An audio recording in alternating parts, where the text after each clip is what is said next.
Hello everyone, welcome to Sunless Circle. আজকে সব বন্ধুরা যে যেখানে আছি সেখান থেকে দৌড়ে তাড়াতাড়ি এক জায়গাতে এসে মিট করব, তার কারণ আজকের একটা বিশেষ খাওয়া দাওয়া আছে। সেখানে সবাই মিলে একটু সহযোগিতাও করতে হবে রান্নাবান্নাতে, সেজন্য আমার বন্ধুরাও সবাই রেডি। আর সবচেয়ে মজার ব্যাপার হলো আমার শহুরে বন্ধুরা, তারা আজকে রূপদার বাড়িতে গিয়ে গ্রাম্য পরিবেশে রান্না করবে, এটাই তাদের আজকের পরিকল্পনা। চলো তাহলে গ্রাম্য পরিবেশ দেখতে দেখতে যাওয়া যাক।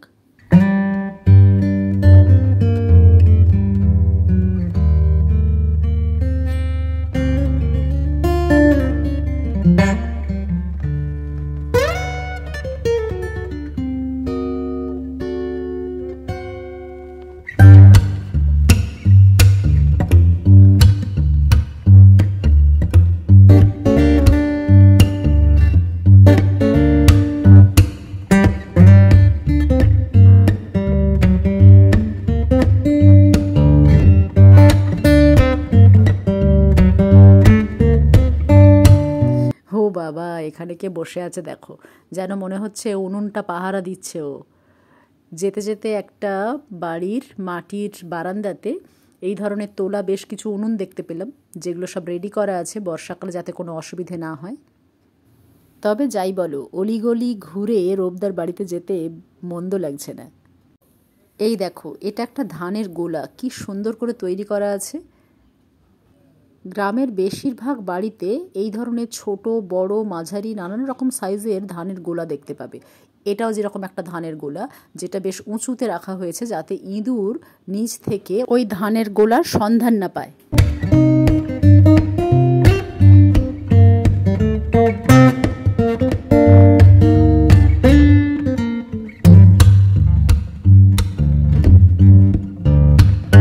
এবার যদি গোলাটাকে খুব কাছ থেকে দেখো, দেখবে বেশ শুকনো শুকনো কাদামাটি মতো দেখো বাঁশের মাঝখান থেকে থেকে বেরিয়ে আছে।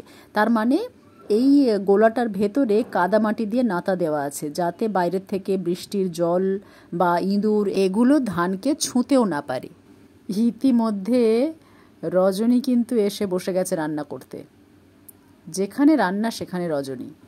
রান্না করতে ও সত্যি খুব ভালোবাসে, তার উপর আবার আজকের মাটির উনুনের রান্না হচ্ছে, তো সেজন্য ও খুব এক্সাইটেড। মানে ওর একটা এরকম ফিলিংস হচ্ছে যে আমি মাটির উনুনে বসে রান্না করছি একটা গ্রাম্য পরিবেশে। এখন চিকেন রান্না চলছে, রূপদার বাড়িতেই মাটির উনুনে রান্না হচ্ছে চিকেন। আর রজনীর ঠিক পেছনে দাঁড়িয়ে রয়েছে আমাদের মেন্টর, মনে হয় ধনেপাতা বা কিছু একটা ঝুড়িতে রেডি করছে।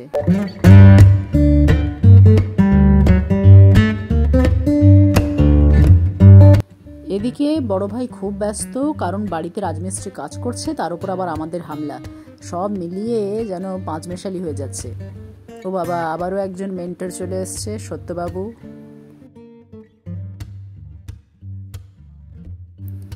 রজনী এখন আবেগ নিয়ে রান্না করছে। খুন্তিটা যেভাবে ঝাড়ছে মনে হচ্ছে খুন্তি নিয়ে তেড়ে আসবে এবার আমার দিকে।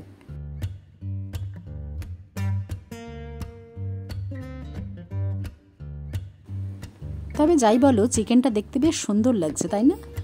ইতিমধ্যে রূপদা আর বৌদি দুজন মিলে আমাদের কত কি খাবারের ব্যবস্থা করেছে। এই আমাদের বৌদি। ওদিকে টিফিন খাওয়া হয়ে যেতেই গ্রামের মধ্যে আর একটু এগিয়ে যাচ্ছি ভেতরের পথগুলো দেখতে। আর আমার তো সবচেয়ে ভালো লাগছে এই সরু সরু পথের দুদিকে কি সুন্দর ছোট ছোট বাড়ি, অদ্ভুত লাগছে। কিন্তু এটা দেখো, এটা অনেক পুরনো মাটির বাড়ি বলে মনে হচ্ছে, কারণ মাটিটা একদম শক্ত হয়ে গেছে সিমেন্টের মতো। আর মাটির মধ্যে দেখো ফুটো ফুটো দেখতে পাচ্ছ, এগুলো মনে হয় কোনো পোকাতে এইরকম ফুটো ফুটো করেছে, হতে পারে। আবার পিঁপড়েও হতে পারে, হয়তো পিঁপড়েরা ঘর বানিয়েছে থাকবে বলে।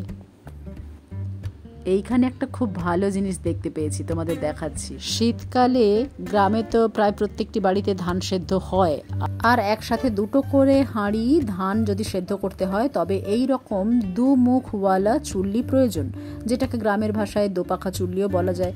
আর এখানে দেখলাম চুল্লির পাশে আবার দুটো বড় বড় ম্যাচলা বসানো, মানে গ্রামে এগুলোকে চলতি কথায় ম্যাচলা বলে, যেগুলোতে সারা রাত অনেকটা পরিমাণে ধান জলের মধ্যে ভিজিয়ে রাখা যায়। তবে যাই বলো, এই যে দোপাখা চুল্লি বা দুটো মুখওয়ালা চুল্লি যেটা আমরা দেখছি না, এটা অনেকটা এই ইমোজির মতো দেখতে।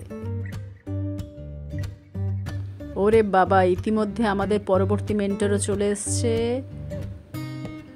এই তো মনিরাদি।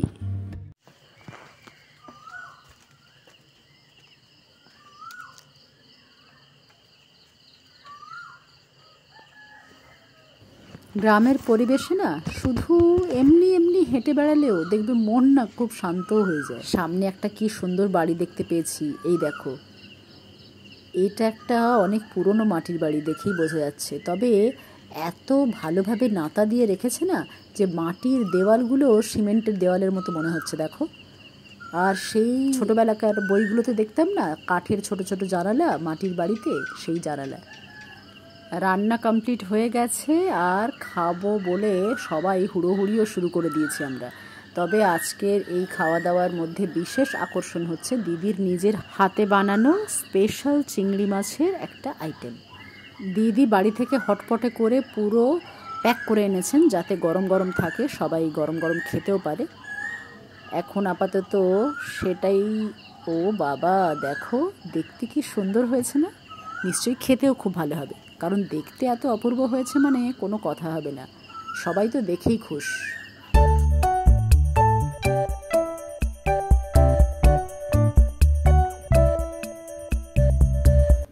ভাত তরকারি সব বালতিতে করে আনা হয়েছে। এবার ঝুমকি দি খাবার পরিবেশন করছে সবাইকে।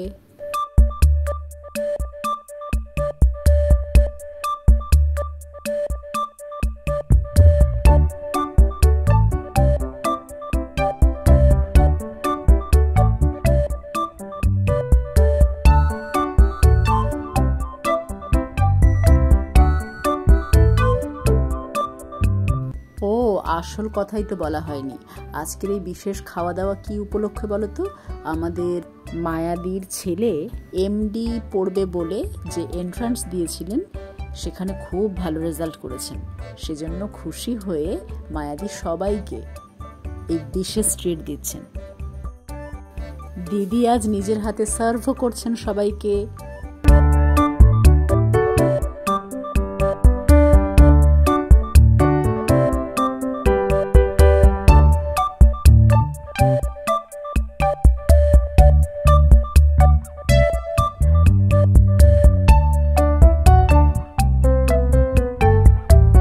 সময় বয়ে যাচ্ছে ঠিকই, তবে মুহূর্তগুলো ভীষণই স্পেশাল। তাই এই স্পেশাল মুহূর্তগুলোকে স্পেশাল ভাবে ধরা রইল।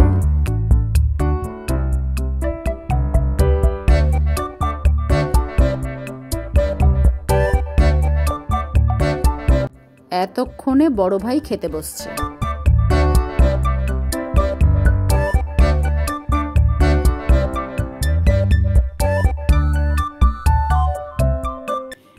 যে কেউ না আমাদের এই খাওয়া দাওয়া দেখলে হাসবে, তার কারণ আমরা টেবিলের মাঝখানে ভাতের বালতি আর চিকেনের বালতি, এই দুটো বালতি বসিয়ে রেখেছি।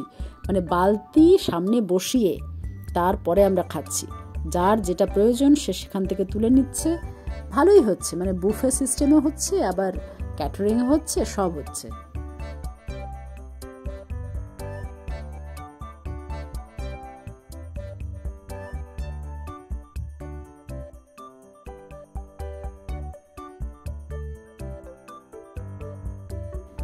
দিদিও আজকের নিজে সার্ভ করে আর সবাইকে খাইয়ে ভীষণ হ্যাপি। আসলে দিদি শুধু আজকের নয়, দিদি সবসময় সবাইকে খাওয়াতে ভালোবাসেন, নিজে রান্না করতে ভালোবাসেন, সেটা আবার পরিবেশন করতে ভালোবাসেন সুন্দরভাবে। শেষ পাতে আবার দিদি মিষ্টিরও ব্যবস্থা করেছেন। একরকম নয়, আবার দুই রকমের, একটা শুকনো সন্দেশ আর একটা ওই যে গুড়ের রসগোল্লা। ও বাবা, এদিকে তো আম দইও আছে।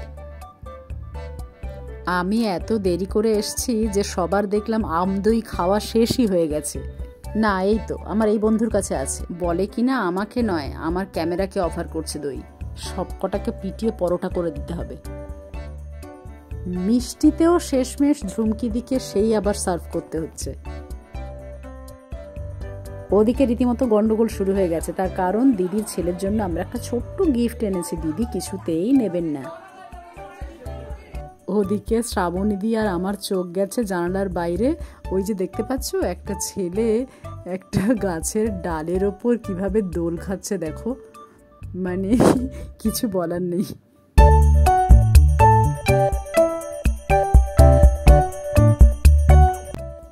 যাই হোক, দিদির ছেলে অনেক অনেক উন্নতি করুক, জীবনে খুব প্রতিষ্ঠিত হোক এই কামনা করে, আর দিদির পরিবারের সবার সুস্থতা কামনা করে দিদিকে অনেক ধন্যবাদ জানিয়ে আজকে ভিডিও এখানেই শেষ করব।